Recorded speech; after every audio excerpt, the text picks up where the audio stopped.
የተጠበቀና ከባድ የተባለ ምሽት እንዳሳለፈች እስራኤል ታውቋል። 2 ሚሳኤሎች ብቻ ነበር የተተኮሱት። ይኸውላችሁ አሜሪካ ውስጥ በዚህ ሰዓት ማለት ነው አንድ እንኳን ጤነኛ ፖለቲከኛ ካለ ይሄን እብድ ሰውዬ ማለት ነው እጁን ሊይዘው ይገባል። ዜና ደግሞ ዛሬ ኢራን ትልቅ ጥቃት ተሰንዝሮባታል በአሜሪካ። እንግዲህ ከላይ በቪዲዮ ላይ እንደምትመለከቱት ትልቅ ፍንዳታ።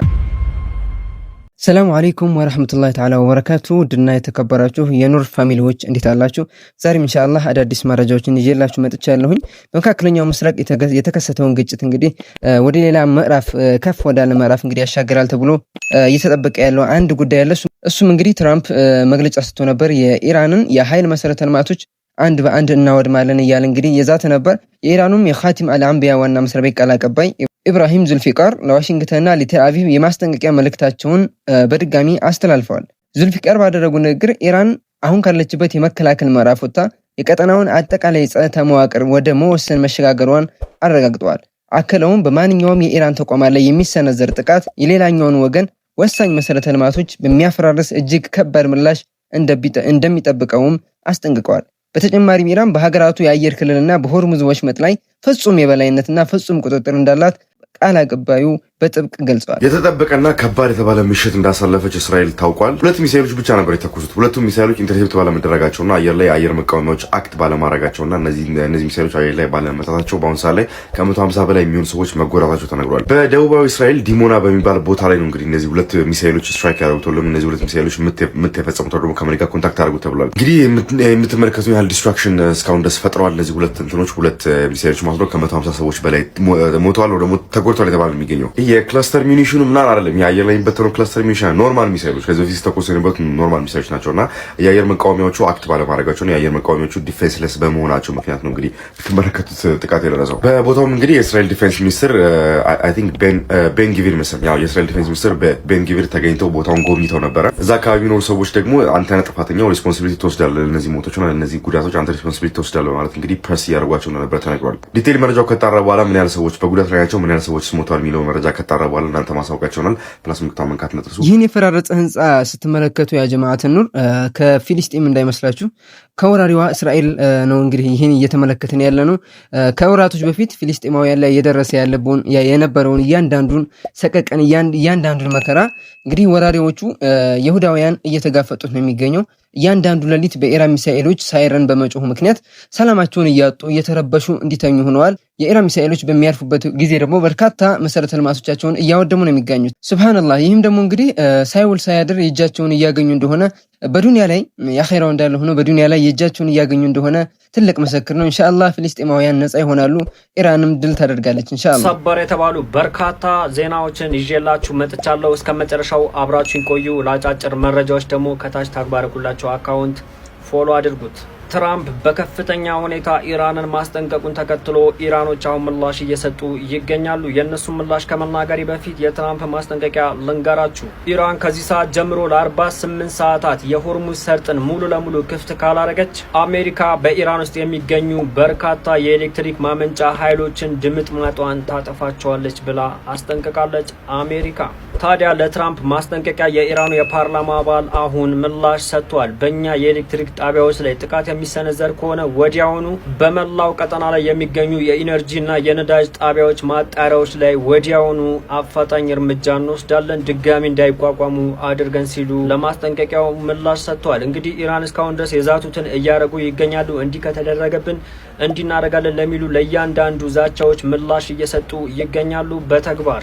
በሌላ ዜና ደግሞ የእስራኤሉ ጠቅላይ ሚኒስትር ቤንያሚን ኔታንያሁ ኢራን የሆርሙዝ ሰርጥን መዝጋቷ እና እስከ አውሮፓ ጥልቅ ግዛቶች ድረስ የሚደርሱ ሚሳኤሎችን መታጠቋ ሁሉም ሀገራት በይፋ ጦርነቱን መቀላቀያ ጊዜያቸው እንደደረሰ የሚያሳይ ነው ብሏል። እንግዲህ የሚያስቅ ነው። በተደጋጋሚ ጊዜ የኢራን ሚሳኤሎች ጨርሰናል እያሉ ነበር። ነገር ግን አሁን ጭራሽ ሌላ ሀገር አውሮፓ ድረስ የሚደርሱ ሚሳኤሎችን ታጥቀዋል እያሉ ራሳቸው እየመሰከሩ ይገኛሉ። በሌላኛው ዜና ደግሞ ዛሬ ኢራን ትልቅ ጥቃት ተሰንዝሮባታል በአሜሪካ። እንግዲህ ከላይ በቪዲዮ ላይ እንደምትመለከቱት ትልቅ ፍንዳታ እጅግ ከኒኩለር ዝቅተኛ የተባለ ወይም ደግሞ ትልቅ ሚሳኤል ነው። የተከለከለ በዓለም ላይ በጦርነት ላይ እንዳይውል የተባለ የተከለከለ መሳሪያ ነው አሜሪካ የተጠቀመችው እጅግ ትልቅ ጥቃት ስትሰነዝር ከላይ በቪዲዮ ላይ እንደምትመለከቱት ትልቅ ጉዳቶችና ትልቅ አዋራ ሲነሳ ወይም ደግሞ ጭስ ሲነሳ ያሳያል። ለዚህም በእርግጠኝነት ኢራን ምላሽ ይኖራታል ተብሎ ይጠበቃል። በሌላኛው መጨረሻው ዜና ደግሞ በትላንትናው ዕለት በእስራኤል ላይ የተሰነዘረባት ከባድ ጥቃት ፍርስራሽ ውስጥ ያሉ ሰዎች አሁንም ድረስ ፍለጋ ላይ እንዳሉ የነፍስ አድን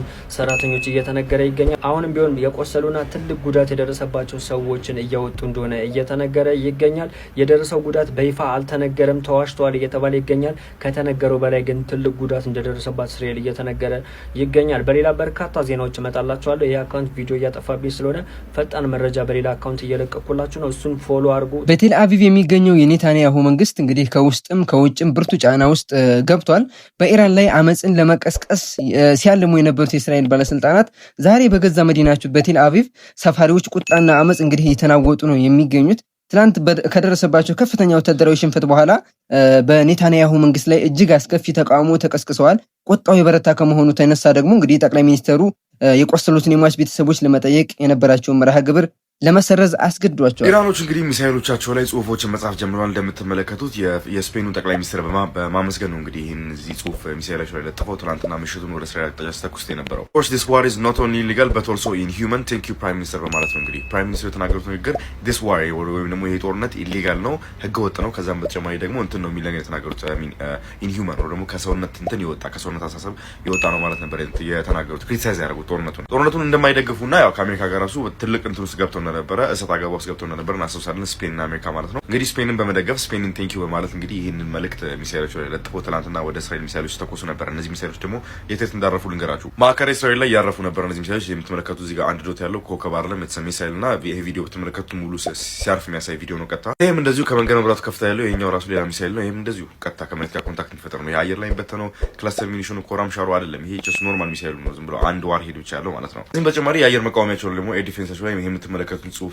ጽፈው ነበረ። F-35 ከራዳር እይታ ውጭ ወይ ደግሞ F-35 ኢንቪዚብል ወይ ደግሞ ስቴልዝ ነው የሚለውን ነገር አሰክሱን የሚል ጽሁፍ ነው። በቃ እዚህ አሰክሱን ኢንቪዚብል ወይ ደግሞ ዲቴክት የማይደረገው የኛ ሚሳኤል ነው አይነት ጨዋታ ነው። ከተወሰኑ ቀናት በፊት እንደምትመለከቱት F-35 የተባለው የጦር ጀት ታርጌት ማድረጋቸውና መምታታቸው ታውቋል። እዚህ ጋር ደግሞ አንድ ጥያቄ ልጠይቃችሁ። እናንተ የኢራን ሚሳኤሎች ላይ መጻፍ የምትፈልጉት ነገር መጻፋችሁ መተኮስ ብትችሉ ምን ላይ ጽፋላችሁ? እዚህ ላይ እንደሚጻፈው እሱን ኮሜንት ላይ አስቀምጡልኝ። ይመቻችሁ። መልካም ቀን። ይኸውላችሁ አሜሪካ ውስጥ በዚህ ሰዓት ማለት ነው አንድ እንኳን ጤነኛ ፖለቲከኛ ካለ ይሄን እብድ ሰውዬ ማለት ነው እጁን ሊይዘው ይገባል። ኤንድ ሚድል ኢስት ውስጥ ደግሞ ያሉ ሀገራቶች የዲፕሎማሲ ፓወራቸውን አሟጣው መጠቀም ያለባቸው አሁን ነው። ቢኮዝ ዶናልድ ትራምፕ በሰጠው ማስጠንቀቂያ የ48 ሰዓት አልቲሜተም ውስጥ ያቺ አልቲሜተም አልቃ ማለት ነው ፕሮሚስ የገባውን ጥቃት ከፈጸመ ኢት ዊል ቢ ካታስትሮፊ ለሚድል ኢስት ሀገራት በጣም ካታስትሮፊ ነው የሚሆነው። ዶናልድ ትራምፕ እንደምታውቁት በ48 ሰዓት ውስጥ ኢራን ሁርሙዝን ካልከፈተች ብሏል። ላይክ በ48 ሰዓት ማለት ከትናንት ማታ ጀምሮ ማለት ነው።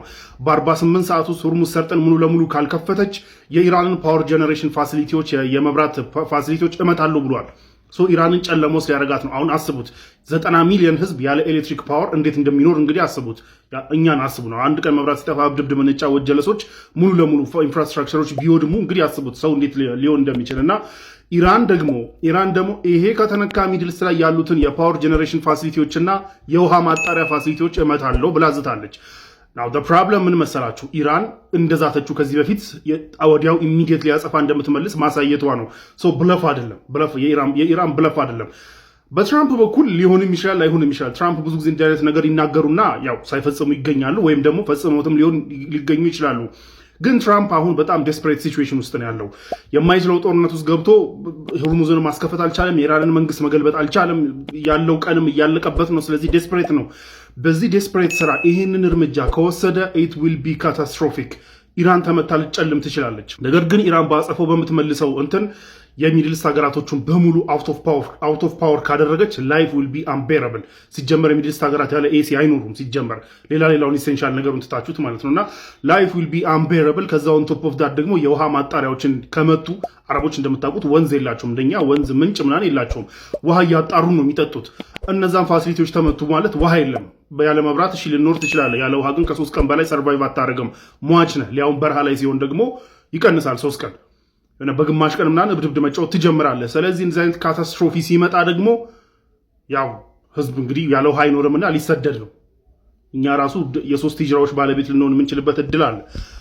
ሬከርዳችን ልናሻሽል እንችላለን። ብቻ ለማንኛውም ግን በጣም በጣም በዚህ ሰዓት አሜሪካ ውስጥ አንድ እንኳን ጤነኛ ሰው ካለ ማለት ነው ጀለስን እጁን ሊይዘው ይገባል። የሚድል ኢስት ሀገራቶችም ደግሞ ዲፕሎማሲያቸውን አሟጠው መጠቀም ያለባቸው አሁን ነው። ቢኮዝ በሚቀጥሉት 48 ሰዓት ትራምፕ ያንን ፕሮሚስ ዴሊቨር ካደረገ there is no point going back የለም። ከዛ በኋላ going back የለም። ማንም በቃ ለመጠፋፋት ነው ከዛ በኋላ የሚሄዱት እንቅስቃሴዎች የሚኖሩትና አደገኛ ነው የሚሆነው። ባይ ዘ ወይ አሜሪካ ማለት ነው አሜሪካና ኢራን ይሄ ጦርነት ሲያልቅ ሁለቱም ገንዘብ ሊያገኙበት የሚችሉበት ፕሮባቢሊቲ አለ። አሜሪካም ኢራንም የማዕቀቧን ሳታስነሳ በተአምር ይሄን ጦርነት እንደማይቆም ይታወቃል። ሰው ማዕቀቧ ይነሳላታል። እሱ የማይቀር ጉዳይ ነው እየመሰለ ያለው አሁን ነዳጇን ትሰጣለች። እንደውም እንዳሰበችው ደግሞ በመጨረሻ ላይ ካሳ ከተቀበለች ደግሞ ገንዘብ ታገኛለች። በተለይ ዩኤኢ ነው ካሳ መክፈል አለባት ብላ እያስጨነቀች ያለችው ኢራን። ካሳ ከተቀበለች ገንዘብ ታገኛለች። አሜሪካ በበኩሏ ግን ኢምቢሊየንስ ብታጣም ኢምቢሊየንስ ደግሞ ለአረቦቹ አሁን መሳሪያዎች እየሸጠች ነው። የሚሳይል ዲፌንስ ሲስተም መሳሪያዎችን ለመሸጥ ዲሎቹን አፋጥራ ፈርማ እንደጨረሰች ነው እየተነገረ ያለው። አሜሪካና ኢራን ገንዘብ ሲሰሩ ዋናው ተጎጂ የሚድል ኢስት ሀገራቶች የገልፍ ሀገራቶች ናቸው። ባይተወይ በዚህ ሰዓት ራሱ ይህ ጦርነት እንደዚሁ ከገፋ ማለት ነው። ለማንኛውም ግን ትራምፕ የገቡትን ፕሮሚስ የሚፈጽሙ ከሆነ ግን it will be a catastrophe for everybody ካታስትሮፊ ነው የሚሆነው።